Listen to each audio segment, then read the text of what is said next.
Hey guys, welcome back to regal physics.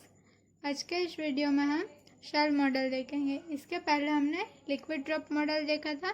आज shell model देखेंगे और एविडेंस ऑफ शेल मॉडल देखेंगे।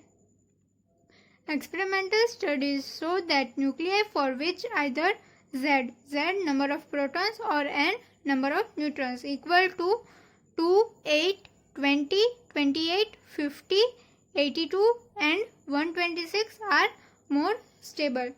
तो जो भी न्यूक्लिया है उसमें या तो नंबर ऑफ प्रोटॉन्स इतने हो या फिर नंबर ऑफ न्यूट्रॉन्स इतने हो तो वो सबसे ज़्यादा स्टेबल होते हैं। This are known as magic numbers.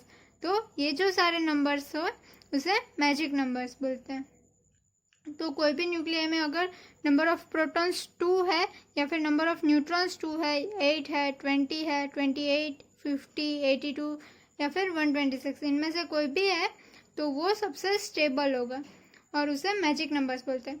Nucleya with both N and Z as magic number is known as doubly magic. तो अगर नंबर ऑफ न्यूट्रॉन्स और प्रोटॉन्स भी दोनों ही मैजिक नंबर में से बिलोंग करते हैं तो उसे डबली मैजिक, तो वो सबसे ज़्यादा स्टेबल होगा। The magic number of neutrons and protons have been interpreted as forming closed shells in analogy with the filling of electron cells in atoms। तो जो मैजिक नंबर्स के न्यूट्रॉन्स और प्रोटॉन्स होते हैं वो क्लोज्ड शेल्स फॉर्म करते हैं, इसीलिए इसे शेल मॉडल बोलते हैं। जैसे कि एटम्स में जो इलेक्ट्रॉन शेल्स में अरेंज होते हैं वैसे ही ये न्यूट्रॉन्स और प्रोटॉन्स भी अरेंज होते हैं। The neutron and proton shells appear to be independent to one another. तो जो न्यूट्रॉन की शेल होती है और प्रोटॉन की शेल होती है वो दोनों एक दूसरों पर डिपेंडेंट नहीं होते, इंडिपेंडेंट होती है। This is also known as independent particle model. इसलिए इसका दूसरा नाम क्या है? Independent particle model. तो आपको एग्जाम में शेल मॉडल या फिर ऐसे भी पूछ सकते हैं कि right note on independent particle model, तो आपको ये उसका दूसरा नाम भी पता होना चाहिए। अब हम एविडेंस ऑफ शेल मॉडल देखते हैं। Following are the main evidence to show the existence of shell structure within the nuclear. Nuclei containing magic number of protons or neutrons show very high stability compared to the nuclei containing one more nucleon। तो अगर कोई भी न्यूक्लिया है उसमें for example हम ले लेते हैं कि उसमें नंबर ऑफ प्रोटॉन्स 8 है और 8 हमारा मैजिक नंबर है, तो उसके कंपेयर में अगर एक ज़्यादा न्यूक्लियन मतलब कि 9 न्यूट्रॉन या प्रोटॉन वाला होगा उसकी स्टेबिलिटी कम होगी। जो मैजिक नंबर से बिलोंग करता है उसकी ज़्यादा होगी। 20 भी हमारा मैजिक नंबर है तो 20 नंबर ऑफ प्रोटॉन्स या फिर न्यूट्रॉन्स वाला जो न्यूक्लिया होगा वो ज़्यादा स्टेबल होगा 21 से या फिर 19 से। उससे एक ज़्यादा या एक कम होगा तो उससे ये जो मैजिक नंबर वाले न्यूक्लिया होते हैं उसकी स्टेबिलिटी ज़्यादा होती है।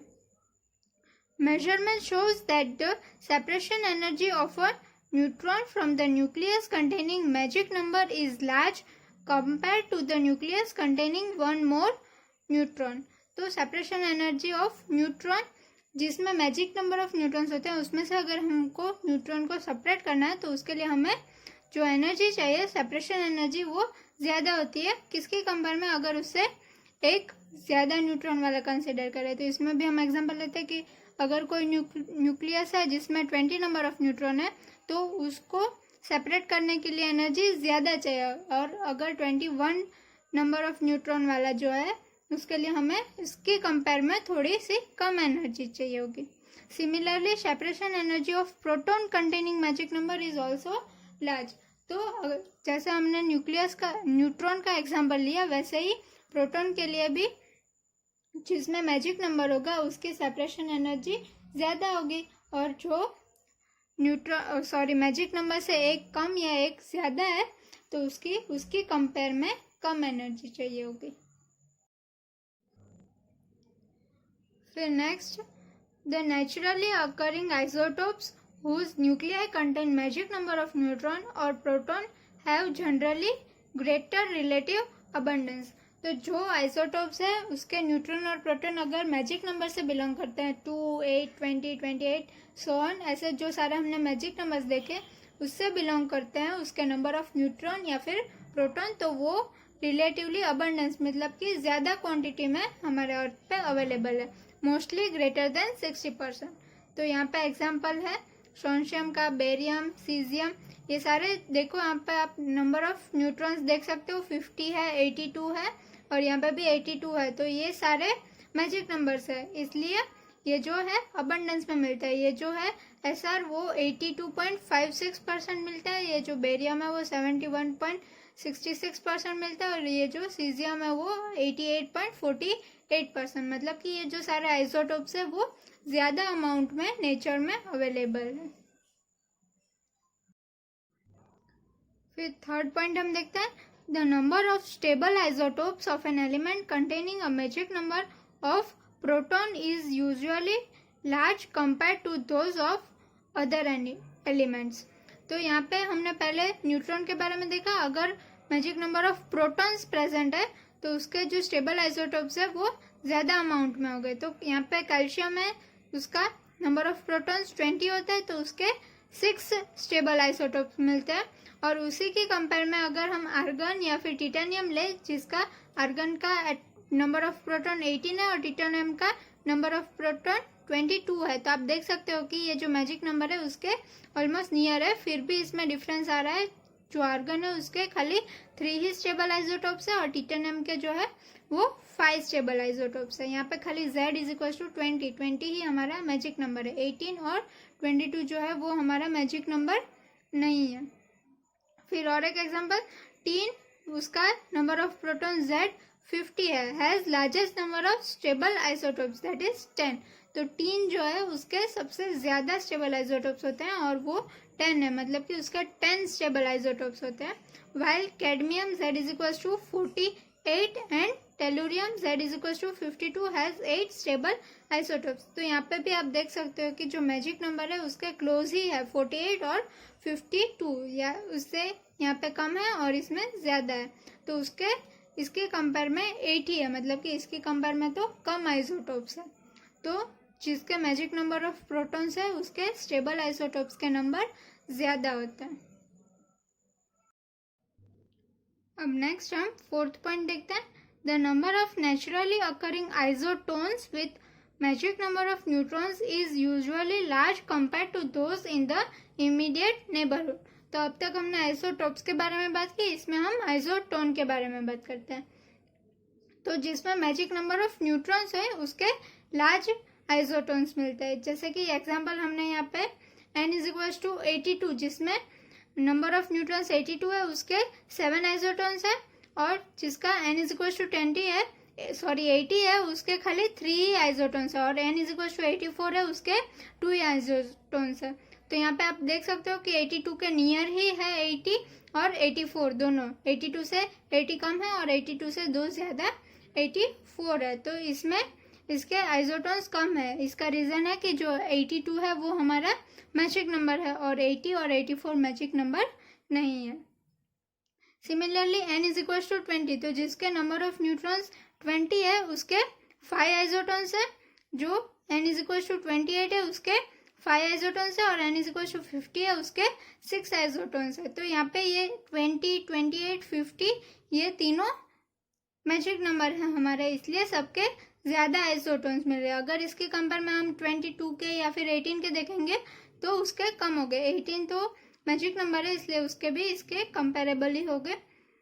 अगर इसमें 30 के देखेंगे तो इससे कम हो गए, इसके कंपेयर में कम हो गए। This number are greater than in the cases of the neighbouring isotones. तो ये नंबर उसके जो नेबरिंग है उसकी कंपेयर में ज़्यादा बढ़े। अब नेक्स्ट हम फिफ्थ पॉइंट देखते हैं, the stable end products of all the 3 natural radioactive series are the 3 isotopes of lead, Pb206, Pb207 and Pb208, which all have the magic number Z is equals to 82 of protons in their nuclei। तो जो ये radioactive material है lead, उसमें जो and products है natural radioactive series के, वो तीनों आइसोटोप्स स्टेबल है, क्योंकि उसमें जो नंबर ऑफ प्रोटॉन्स है Z वो मैजिक नंबर से बिलोंग करता है। और हमने देखा था कि मैजिक नंबर्स के जो आइसोटोप्स होते हैं वो स्टेबल होते हैं, इसलिए जो ये लेड है उसके ये 3 आइसोटोप्स जो एंड प्रोडक्ट्स हैं वो सारे स्टेबल है और इस फॉर्म में वो नेचर में अवेलेबल है. Nuclei with magic number of neutrons or protons have their first excited state at higher energies than in the case of neighboring nuclei. तो जो न्यूक्लियस में मैजिक नंबर ऑफ न्यूट्रॉन्स या फिर protons है उसके जो फर्स्ट एक्साइटेड एनर्जी स्टेट्स होती है वो हायर होते हैं उसके जो नेबरिंग होते हैं न्यूक्लियाई उसके कंपैरिजन में. नेक्स्ट हम 7th पॉइंट देखते हैं. The neutron capture cross-section of the nuclei with magic number of neutron are usually low since the neutron shells are filled up in these nuclei. The probability of their capturing an additional neutron is small. तो जो nuclei है जिसमें magic numbers है तो वो जो extra हम neutron add करते हैं तो उसकी जो प्रोबेबिलिटी है कैप्चर करने की वो बहुत ही कम होती है क्योंकि वो ऑलरेडी फिल्ड होती है और उसमें स्टेबिलिटी एकदम ज़्यादा होती है तो उसको कोई एक्स्ट्रा न्यूट्रॉन या फिर प्रोटॉन की ज़रूरत नहीं होती. इसलिए जो उसकी कैप्चर क्रॉस सेक्शन होती है न्यूट्रॉन कैप्चर क्रॉस सेक्शन वो बहुत ही लो होती है क्योंकि उसकी जो शेल्स होती है वो ऑलरेडी फिल्ड होती है और वो एकदम स्टेबल होती है. हमने देखा था कि आगे जो मैजिक नंबर्स होते हैं जिसके न्यूक्लियाई में मैजिक नंबर्स के न्यूट्रॉन और प्रोटॉन होते हैं वो ऑलरेडी स्टेबल होते हैं इसलिए उनको कोई भी एक्स्ट्रा न्यूट्रॉन या प्रोटॉन की ज़रूरत नहीं होती है. Similarly nuclei with magic number of proton have low proton capture cross section. तो जिसके number of protons magic number है तो उसको एक्स्ट्रा प्रोटॉन की ज़रूरत नहीं होती और जिसके न्यूक्लियाई में नंबर ऑफ न्यूट्रॉन्स जो है वो मैजिक नंबर से बिलोंग करते हैं 2, 8, 20, 28, 50, 82, 126 कोई भी मैजिक नंबर हो सकता है. तो अगर इनमें से बिलोंग करता है तो उसको कोई भी एक्स्ट्रा न्यूट्रॉन की ज़रूरत नहीं होती है. Thank you.